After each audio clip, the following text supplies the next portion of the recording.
Hi everyone, I'm Brandon Schaefer. Today I'm going to be drawing a cool little portrait here.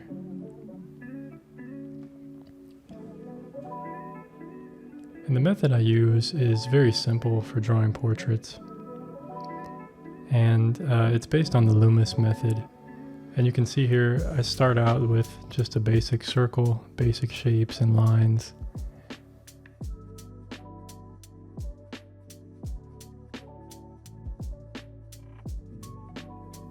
And the important thing, the reason I start out with basic shapes is because these are the easiest to draw. So if we can break something down into the simplest way to draw it, it's going to be easier to replicate.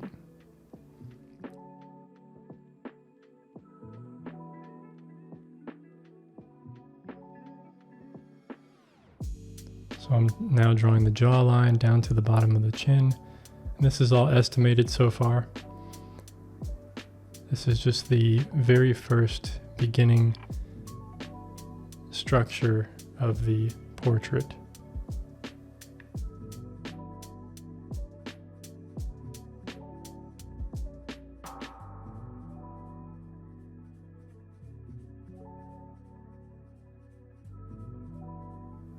So within just 1 or 2 minutes, I can have the whole thing pretty much just blocked in and figured out.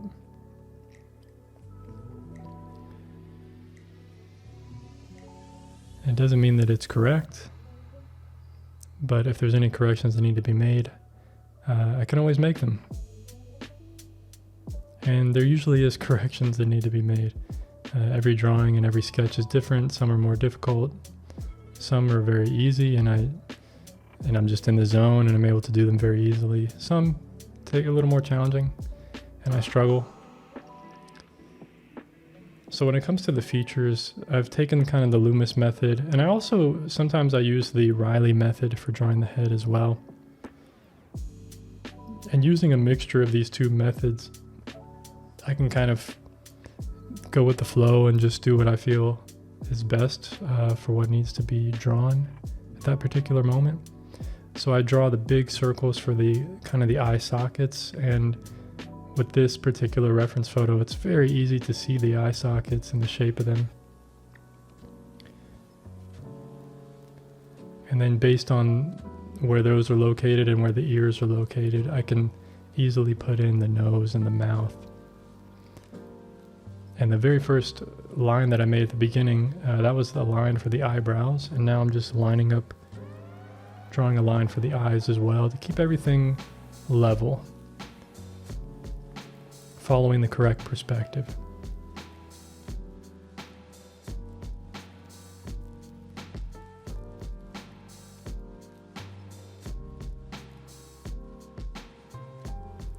And just so that you're aware, these references I use pretty loosely. I'm not concerned about likeness. I'm not trying to make my sketch look exactly like the photo. It's not really my goal. I just want it to look like a human.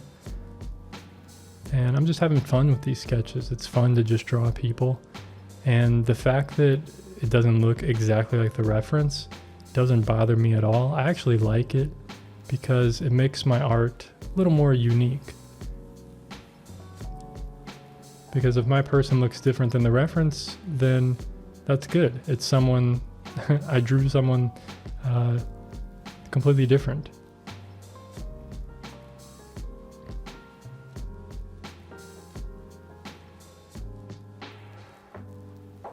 And to me, I'm okay with that.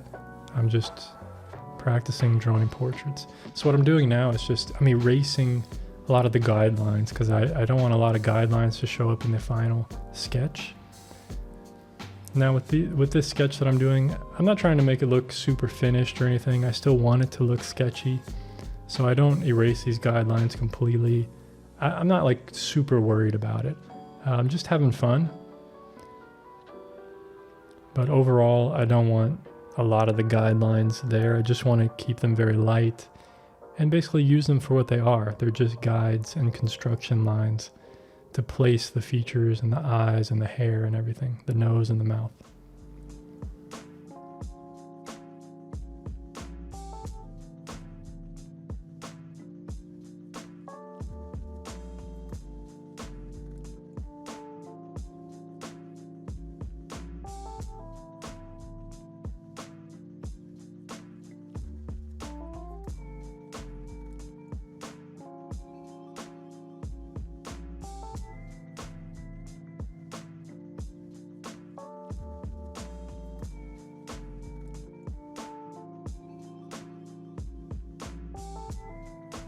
And you'll notice here, sometimes when I'm drawing lines, especially with the clothes and stuff that's a little more straightforward, easier to draw, and it's not as important as the facial features, you'll notice the lines I make are very direct.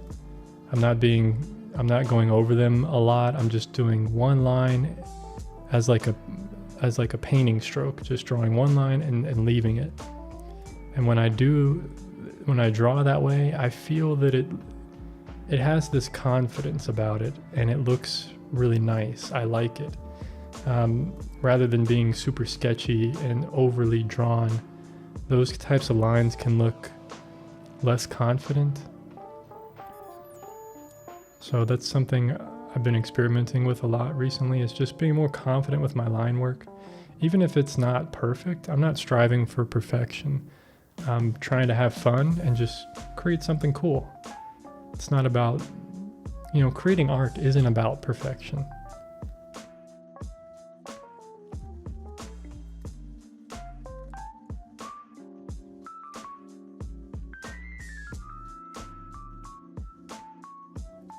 Finally, moving to the crucial part of the portrait here, the eyes and the features.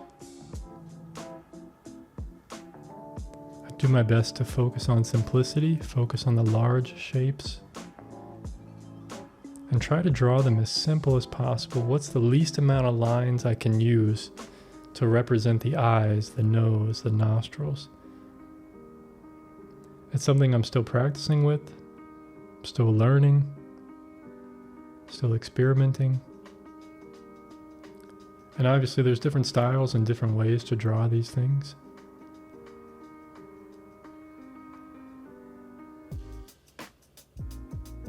This is just the way that I'm doing it right now. I may end up doing it differently in the future as my drawing practice evolves.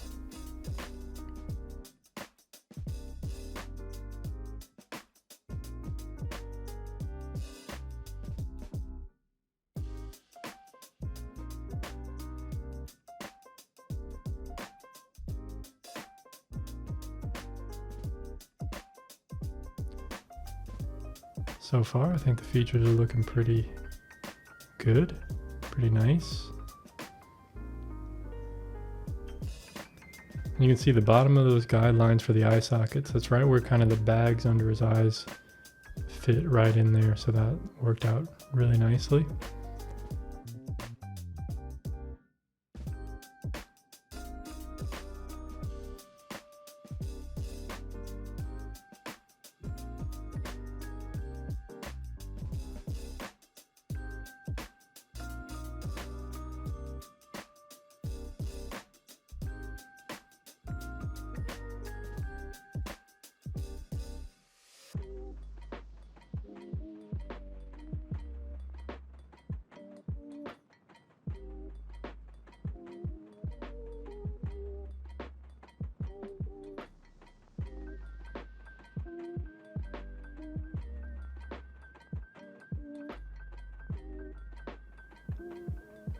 The way that I like to do my shading, and something that's kind of growing as a part of my style, and something I've been using for a few years now, especially in my pen and ink work, I like using vertical lines as hatching, vertical hatching. So all the shading that I do, the very subtle shading that I do in these sketches, portrait sketches, is just up and down straight lines for the shading. And it's just become a part of my style. It's something I like. I like the look of it. It's very easy to do for me. And it just gives a nice effect. And necessarily, I'm not really focusing on shading, so to speak. I just do that for kind of the darkest areas that I see. Usually I put hatch marks like this where it's going to create form, meaning kind of like above the eyes in the eye sockets. It's going to add a little more depth in there. On the bottom of the nose, you can see I have some vertical hatch marks on the ears as well, underneath the hat there. So there's certain areas that I like to put these hatch marks, and it just creates a little bit of form. So you don't even have to shade your sketches or drawings. I'm not really a fan of shading. It just takes so long and ends up being like so detailed. But for now, I'm having fun with the hatch marks, the vertical hatching. You can do these like in any direction. This is just my personal preference.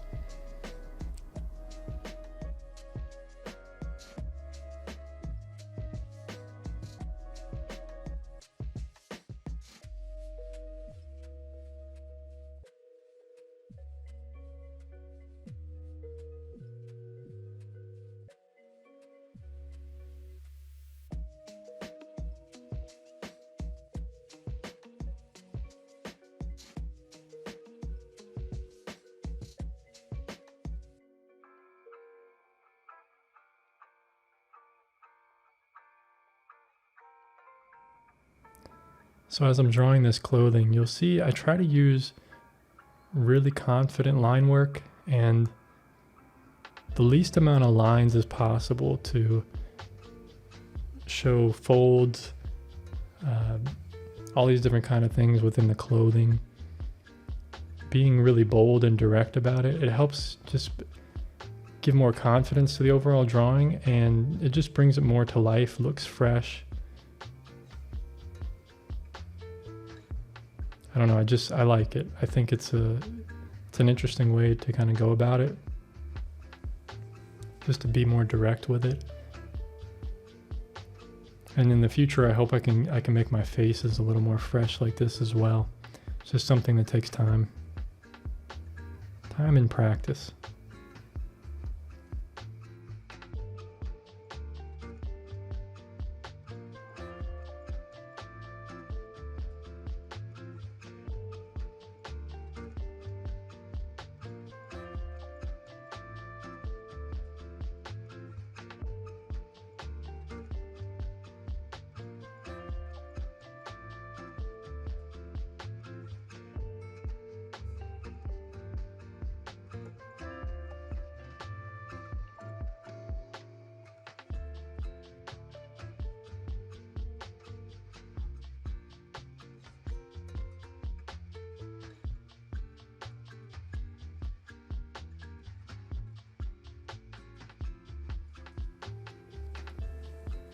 This hatching is really fun too, a way to shade, because I can space them farther apart to make it look lighter, or I can put the lines very close together and the hatching or the shading will appear darker.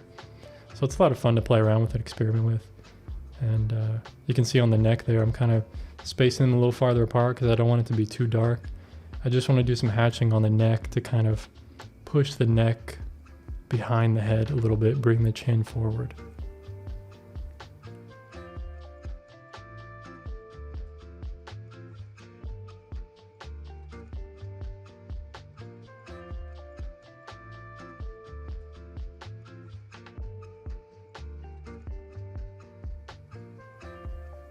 You can see doing some large hatching there, real loose hatching just for the clothing. Just to darken it a little bit and separate some of the clothing and just add a little bit of texture as well. And now that it's coming towards the end, basically what I like to do is focus on, is there anything else I need to darken up and kind of really bring the whole thing together, kind of basically darken up some of the line work here and there, like around the edges, around the outside, some of the features. Or if there's anything I need to fix and adjust, I can do that as well. You can see I'm darkening up some of the lines, and hope you guys enjoyed this video. Hope you enjoyed seeing this portrait. I'll see you guys on the next one. Take care of yourself. Peace.